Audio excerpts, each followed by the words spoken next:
All right, everybody. We are back for our third and final installment in my postpartum depression series. This week I've been focusing on my experience with postpartum depression with my daughters so far. My oldest was probably a little bit harder because I was still also trying to gain my bearing as a mom. With my second, it was a little bit more of a dead inside feeling just because I fell into this groove of just taking care of my children and a lot was going on. That's not to say that it wasn't hard. It just means that it was less overwhelming. It was almost familiar at that point, after what I had gone through with my oldest daughter. So without further ado, I'm going to jump into how postpartum affected my life when I had my son. And this is going to be a doozy of an episode because I feel like everything about my son has been different. Aside from the fact that he's a boy and I have two girls above him. But he was born at a time where even now, technically, we are still in this pandemic, something that I didn't really have to worry about or experience. My experiences with pregnancy itself were different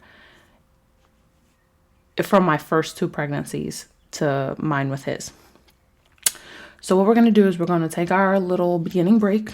I'm going to get my bearings together. You guys are going to hang in there. And when we get back from this little break, I'm going to jump right into it. So hang in there and enjoy the following commercials. All right. And we are back. I know I say all right a lot. It's kind of my thing. It's my go-to. Sorry, you're going to have to deal with it. So Daxius, my son, the absolute light of my life and tiny little terrorizing joy. I believe I said this in a previous episode, but I wanted a son so bad. And it wasn't just because I felt like my partner really wanted a boy. That was a huge factor, but it had everything to do with the fact that I had wanted a son for as long as I could remember. I even had his name picked out. Now, as a little girl, it didn't occur to me that maybe my partner would not want to name our son whatever I decided, which honestly, the name, now that I'm older and now that I have kids, it's like, I mean, it's still a beautiful name, but it wasn't the vibe I was going for. Let's just put that. I wanted to name my son Phoenix King. And I had like a whole explanation behind it. I was like, ooh, Phoenix, they rise from the ashes. And what was that Phoenix in Harry Potter? Was it Xerxes? Xerxes, maybe? Fawkes. That was his name, Fawkes the Phoenix. And I wanted to, from that moment, I was like, oh my God, Phoenixes are so dope. I want to name my son Phoenix. And that obviously did not pan out because my son's name is Daxius. And it wasn't even something that I think I really wanted to adhere to once I found out I was having a son. So I had all sorts of hopes and dreams for this boy that I was supposed to have. And it was almost like having a daughter was not even a possibility in my mind. I was just like, it's obviously going to be a boy. My sister had 3 boys in a row. My brother had 2 boys. So it just seemed perfect sense that I would have a boy. I did not, despite being a nurse, factor in genetics at all to the fact that the man that I was partnering with had a bunch of females in his family. All of those females, aside from one, all of their firstborns are females. And again, I factored none of this in. I was just like, you know what? God is going to smile upon me today. So naturally, when I found out I was having a girl the first time around, I had a little bit of gender disappointment. And the second time around, my God, I don't think I spoke about this in the previous podcast, but when I found out I was having a girl, my everything fell. It was visible. And I had round 2 of gender disappointment, but that was more so because I just felt like the doors to have a son were closing. I was not the kind of woman that wanted to have multiple children with multiple men, and that's great for everybody that does. I personally, growing up and seeing it firsthand, seeing my brother go off to be with his dad, his biological dad, for summers, and me staying home. And then there were times where I went with my father to his hometown for summers and my brother didn't go. It wasn't an experience that I wanted for my children. Call me bougie if you want to, but I just don't want to deal with multiple personalities. I don't. So I decided that any children that I did have would be with my partner. And if it just wasn't in the cards for me, if we weren't going to be clicking anymore, then there would be no more children for me. We were already in a bad place. So I was like, crap, this is my last opportunity. I'm having a girl. After, like I said, I lost the pregnancy in between Jamila and Daxius, and that was very hard for me. I'll touch on that briefly because that's still something that very much so, it gets to me still. I'm not okay with everything surrounding that situation. And I hope one day to feel comfortable enough to talk about it, but I'm not yet. And I am not comfortable with anybody seeing me ugly cry. Just not. So after that, I don't know if you could call it postpartum depression. I don't know if you could call it, I just fucking lost a piece of my flesh and blood and soul depression. But it definitely, I was not doing okay. And I was trying to find ways to cope. I didn't want to look weak. I was just going through a lot. So this, at the time that I'm talking about, was about May 2019. I get a job interview, actually, the same day that this happened. I ended up actually almost I had a very severe infection where I had a fever of like 105. And I almost lost my uterus due to retained products of conception. So the same date that this happens, I end up getting a job interview with the U.S. Census. I aced that interview and my finals that I had that day. I think God had his shoulders on me that day, because I remember this was, at the time that this happened, I was about 3 months pregnant, a little over 3 months pregnant. And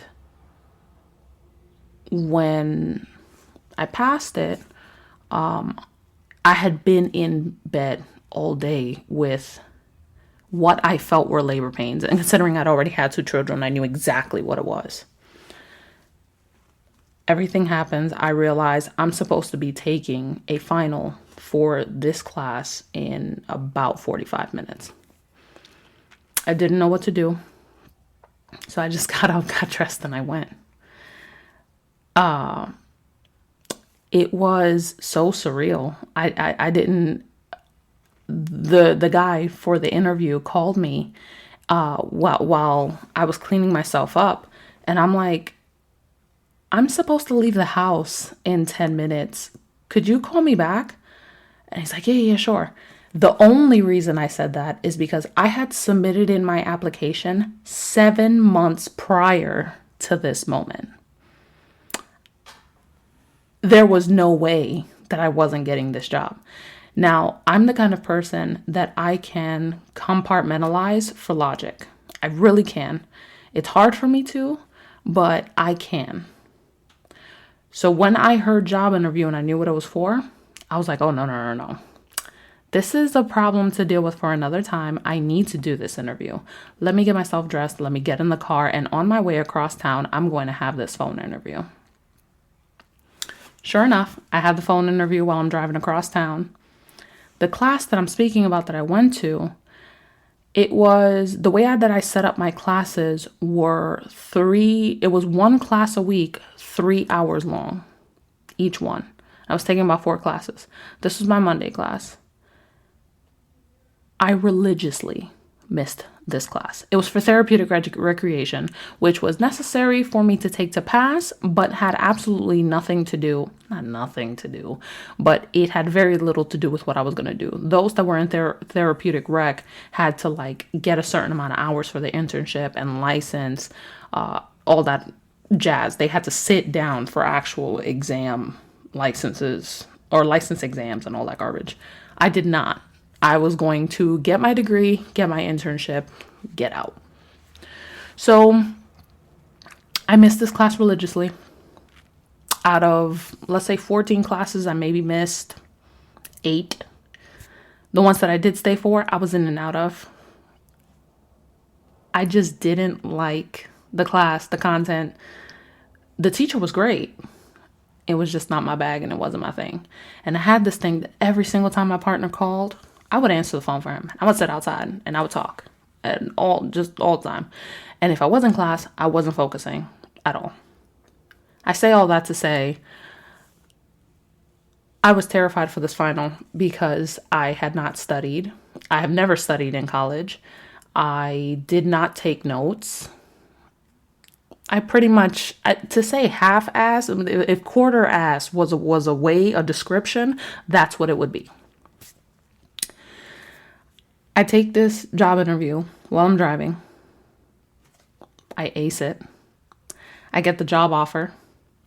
I park my car and I go in to take my final. Mind you, my body is racked with sores, everything post-labor I was feeling. I left my bathroom a bloody mess and I called my partner at the time and I told him what happened, and to this day, I will always thank him for what he did. He told me, and what made it worse is that the night before we had gotten into this huge fight. It was huge. He stormed out and I wasn't even sure that I was going to see him ever again, which was stupid because we had kids.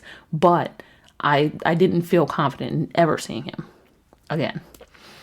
I called him. I told him what happened. And he said, go take your test. Do not worry about it. By the time you come back home, everything will be fine. Everything will be cleaned. I will take care of it all. I go in and I sit down for the test. 75 goddamn questions that I did not know the answer to. My mind wasn't there. I was on autopilot. I was wearing like sweats and a sweater because I had both chills and I was hot as hell. This was end of May timeframe, middle of May timeframe. I felt so gross. I was like, you know what? Fuck it. So I start marking off answers. After I'm done, I look at the board and I see that on the board, she said, knock off whatever 15 questions you are not confident about.